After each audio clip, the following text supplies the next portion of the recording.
முதல்ல வந்து இதுக்கு தேவையான மசால் சாமான் வறுத்துக்கலாம். அதுக்கு ஒரு பேனில் 1 டேபிள் ஸ்பூன் அளவுக்கு கொத்தமல்லி விதை, 1 டேபிள் ஸ்பூன் கடலைப்பருப்பு, 1 டேபிள் ஸ்பூன் அளவுக்கு உளுத்தம் பருப்பு, 1 டேபிள் ஸ்பூன் அளவுக்கு மிளகு. இதுக்கு மிளகு காரம் தான் அதிகமாக இருக்கணும். அதனால் வரமிளகா 2 மட்டும் சேர்த்துக்கிறேன். இதில் 1/2 டேபிள் ஸ்பூன் அளவுக்கு சீரகம் சேர்த்துக்கலாம். சேர்த்துட்டு இதை ஒரு மிதமான தீயிலே தான் வறுத்து எடுக்க போகிறோம்.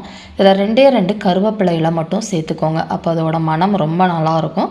இதை மிதமான தீயில மெயினாக பார்த்தீங்கன்னா சீரகம் கருகிடாமல் இருக்கணும். சீரகம் கருகிடுச்சு அப்படின்னா கடுத்த வாசனை அடிச்சிடும் நம்மளோட குழம்புல.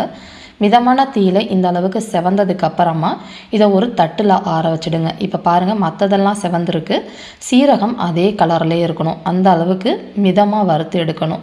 அதே பேன்லேயே 2 டேபிள் ஸ்பூன் அளவுக்கு துருவின தேங்காவை போட்டுட்டு அது நல்லா ட்ரை ஆகணும். தேங்காவோட பச்சையாக இருக்கக்கூடாது, கொஞ்சம் ட்ரையாக கொப்பரை மாதிரி இருக்கணும். ரொம்ப செவக்கவும் விடக்கூடாது. இந்த அளவுக்கு வறுத்ததுக்கு அப்புறமா அதே தட்டிலே இதை மாற்றிட்டு நல்லா ஆற வச்சதுக்கு அப்புறமா நம்ம இதை பேஸ்ட் மாதிரி அரைச்சி எடுத்துக்க போகிறோம். இதை ஒரு மிக்ஸி ஜாருக்கு மாற்றிக்கலாம். இதில் பார்த்தீங்கன்னா ஒரு சின்ன எலும்புச்சம்பளம் சைஸில் புளி எடுத்துருக்கிறேன். புளியோட புளிப்புக்கு ஏற்ற மாதிரி எடுத்துக்கோங்க. இதில் வந்து அந்த புளியை வந்து சுடு தண்ணியில் ஒரு 10 நிமிஷம் ஊற வச்சுட்டு அந்த ஊற வச்ச தண்ணியை வச்சே பார்த்தீங்க அப்படின்னா இதை நல்லா திக்காக நைஸாக அரைச்சிட்டு வந்துடணும். அப்போ தான் அந்த குழம்போட டெக்ஸ்சர் பார்த்திங்கன்னா ரொம்ப நல்லாயிருக்கும். ரொம்ப திருன்னு அரைக்க வேண்டாம். நான் இதை வந்து இப்போ ட்ராவலுக்கு நாங்கள் எடுத்துகிட்டு போகிறோம். அதனால் ஒரு 4-5 நாள் வச்சுருந்தாலும் ஃப்ரிட்ஜில் வைக்காமையே ரொம்ப நல்லாயிருக்கும்.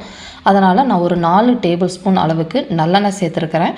நீங்கள் ஒரே நாள்லையே நீங்கள் காலி பண்ண போகிறீங்க அப்படின்னா 2 டேபிள் ஸ்பூன் மட்டும் எண்ணெய் சேர்த்துக்கோங்க. எண்ணெய் நல்லா சூடானதுக்கு அப்புறமா 1/4 டீஸ்பூன் கடுகும் 1/4 டீஸ்பூன் அளவுக்கு உளுத்தம் பருப்பும் போட்டு ரெண்டுமே நல்லா பொரிஞ்சு செவந்து வரட்டும்.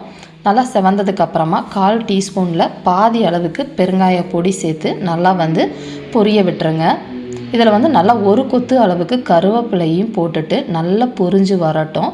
இப்போ இதில் பார்த்தீங்கன்னா ஒரு 10 சின்ன வெங்காயம் இந்த அளவுக்கு கட் பண்ணி போட்டிருக்கிறேன். அதாவது 1/3 கப் அளவுள்ள வெங்காயத்தை போட்டுட்டு இது நல்லா மிதமான தீயில் நல்லா கண்ணாடி பதம் வர அளவுக்கு வதக்கிக்கணும்.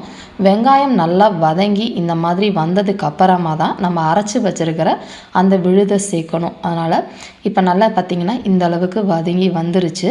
இப்போ நம்ம அரைச்சி வச்சுருக்கிற விழுதை சேர்த்துக்குவோம். நான் திரும்ப சொல்கிறேன், நான் வந்து ட்ராவலுக்கு எடுத்துகிட்டு போகிறனால எண்ணெயோட அளவு அதிகமாக ஊற்றிருக்கிறேன். நீங்கள் வீட்டில் சமைக்க போகிறீங்க அப்படின்னா கம்மியாகவே ஊற்றினாலே ரொம்ப நல்லாயிருக்கும். இதை கொஞ்சம் நல்லா வந்து ஈரப்பதம் தன்மை வந்து குறையிற அளவுக்கு வதக்கிக்கலாம். நல்லா பச்சை வாசனையும் அதில் சீக்கிரமாக போயிடும். இதில் வந்து இப்போ ஒரு 1/4 கப் அளவுக்கு மட்டும் மிக்ஸி ஜாரில் தண்ணியை ஊற்றி அந்த அழம்பி எதிரையும் ஊற்றிருக்கிறேன். இது நல்லா வந்து கொதித்து வரட்டும். இதுக்கப்புறமா குழம்புக்கு ஏற்ற தண்ணியை வந்து கொதித்து வந்ததுக்கப்புறமா ஊற்றிக்கலாம். இப்போ ஒரு 1/8 டீஸ்பூன் அளவுக்கு மஞ்சத்தூள் சேர்த்துருக்கிறேன். இதிலே வந்து இப்போ நம்ம தேவையான அளவு உப்பையும் சேர்த்துக்க போகிறோம். உப்பு பார்த்திங்க அப்படின்னா ஒரு 1/2 டேபிள் ஸ்பூன் அளவுக்கு கல் உப்பு சேர்த்துருக்கிறேன். இது நல்லா வந்து ஒரு 1 கப் அளவுக்கு தண்ணி ஊற்றி நல்லா கொதித்து மிதமான தீயிலேயே தான் நம்ம இது வந்து நல்லா சுண்டி வரணும். இதிலேயே வந்து ஒரு 1/2 டேபிள் ஸ்பூன் அளவுக்கு வீட்டில் அரைச்ச சாம்பார் பொடி சேர்த்துருக்கிறேன்.